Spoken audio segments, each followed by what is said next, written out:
ದೇಶದಲ್ಲಿ 10,000 ಕೋಟಿಯ ಸ್ಕ್ಯಾಮ್ ಆಗಿದೆ. ಇದು ಸ್ಕಿಲ್ ಇಂಡಿಯಾ ಅಲ್ಲ, ಇದು ಸ್ಕ್ಯಾಮ್ ಇಂಡಿಯಾ. ಹೌದು, 2015ರಲ್ಲಿ ನರೇಂದ್ರ ಮೋದಿ ಅವರು ದೇಶದ ಯುವ ಶಕ್ತಿಯನ್ನ ಮೈಂಡ್ ಅಲ್ಲಿ ಇಟ್ಕೊಂಡು ಸ್ಕಿಲ್ ಇಂಡಿಯಾ ಅಥವಾ ಪ್ರಧಾನಮಂತ್ರಿ ಕೌಶಲ್ ವಿಕಾಸ್ ಯೋಜನೆಯನ್ನ ತರ್ತಾರೆ. ಇದರ ಮುಖ್ಯ ಉದ್ದೇಶ ಏನಂದ್ರೆ ಸ್ಕೂಲಿಂದ ಡ್ರಾಪ್ ಔಟ್ ಆದವರಿಗೆ, ಅನ್ಎಂಪ್ಲಾಯ್ಮೆಂಟ್ ಆಗಿರುವಂತಹ ಯುವಕರಿಗೆ ಸ್ಕಿಲ್ ಅನ್ನ ಕೊಟ್ಟು ಮೇನ್ ಸ್ಟ್ರೀಮ್ ಗೆ ತಗೊಂಡ್ಬರೋದು ಇದರ ಮುಖ್ಯ ಉದ್ದೇಶ ಇರುತ್ತೆ. 2022ರ ವೇಳೆಗೆ 40 ಕೋಟಿ ಯುವಕರಿಗೆ ಇದರ ಬೆನಿಫಿಟ್ ಸಿಗ್ಬೇಕನ್ನೋದು ಒಂದು ಟಾರ್ಗೆಟ್ ಹಾಕೊಂತಾರೆ. ಅದಕ್ಕಾಗಿ ಪ್ರೈವೇಟ್ ಟ್ರೈನರ್ಸ್ ಜೊತೆ ಪಾರ್ಟ್ನರ್ಶಿಪ್ ಮಾಡ್ಕೊಂತಾರೆ. ಇಲ್ಲಿ ಸರ್ಕಾರ ಪ್ರತಿಯೊಬ್ಬ ಕ್ಯಾಂಡಿಡೇಟ್ ಮೇಲೆ 9,500ರಿಂದ 13,000 ರೂಪಾಯಿ ಖರ್ಚು ಮಾಡುತ್ತೆ. ಆದ್ರೆ ಇಲ್ಲಿ ಆಗಿದ್ದೆಲ್ಲವೂ ಉಲ್ಟಾ. 95 ಲಕ್ಷ ಕ್ಯಾಂಡಿಡೇಟ್ ಗಳಲ್ಲಿ 90 ಲಕ್ಷ ಅಂದ್ರೆ 95% ಕ್ಯಾಂಡಿಡೇಟ್ ಗಳ ಬ್ಯಾಂಕ್ ಅಕೌಂಟ್ ಫ್ರಾಡ್ ಇದೆ ಅಥವಾ ಖಾಲಿ ಇದೆ. ಎಕ್ಸಾಂಪಲ್ ಗೆ bank account number fancy numbers 1111 1234 0000. ಇನ್ನು 96% ಕ್ಯಾಂಡಿಡೇಟ್ ಗಳ ಫೋನ್ ನಂಬರ್ ತಪ್ಪಾಗಿದೆ. ಇನ್ನು ಒಂದೇ ಫೋಟೋವನ್ನ ಡೇಟ್ ಅನ್ನ ಎಡಿಟ್ ಮಾಡಿ ಬೇರೆ ಬೇರೆ ಬ್ಯಾಚ್ ಅನ್ನ ಮಾಡಿ ಬೇರೆ ಬೇರೆ ಹೆಸರನ್ನ ಕೊಟ್ಟು ದುಡ್ಡನ್ನು ತಗೊಂಡಿದ್ದಾರೆ.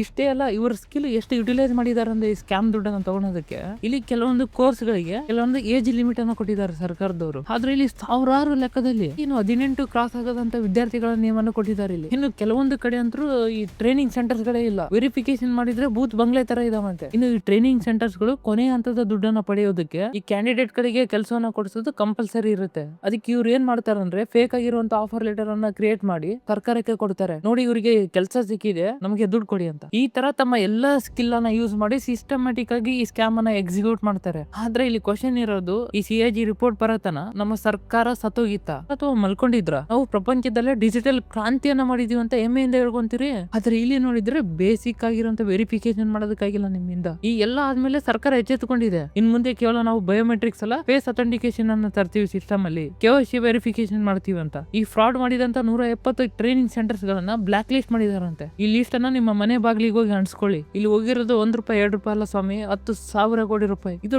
ಟ್ಯಾಕ್ಸ್ ಪೇಯರ್ಸ್ ನ ಮನಿ. ಇದು ಇವ್ರನ್ನ ಸುಮ್ನೆ ಬ್ಲಾಕ್ ಲಿಸ್ಟ್ ಗೆ ಹಾಕಿ ಬಿಡೋದಲ್ಲ, ಅವ್ರನ್ನ ಜೈಲಿಗೆ ಹಾಕ್ಸಿ. ಈ ದೇಶದ ಪ್ರಧಾನಮಂತ್ರಿ ನರೇಂದ್ರ ಮೋದಿ ಅವರು ಹೇಳಿದ್ರು, ನಾನು ತಿನ್ನೋದಿಲ್ಲ, ಬೇರೆಯವ್ರನ್ನ ತಿನ್ನೋದಕ್ಕೂ ಬಿಡಲ್ಲ ಅಂತ. ಡಿಯರ್ PM ಸರ್, ಎಲ್ಲಿ ಹೋಯ್ತು ನಿಮ್ಮ ಕಮಿಟ್ಮೆಂಟ್? ಈಗ ಈ ದೇಶದ ಯುವ ಶಕ್ತಿ ನಿಮಗೆ ಈ ಪ್ರಶ್ನೆಯನ್ನ ಕೇಳ್ತಾ ಇದೆ.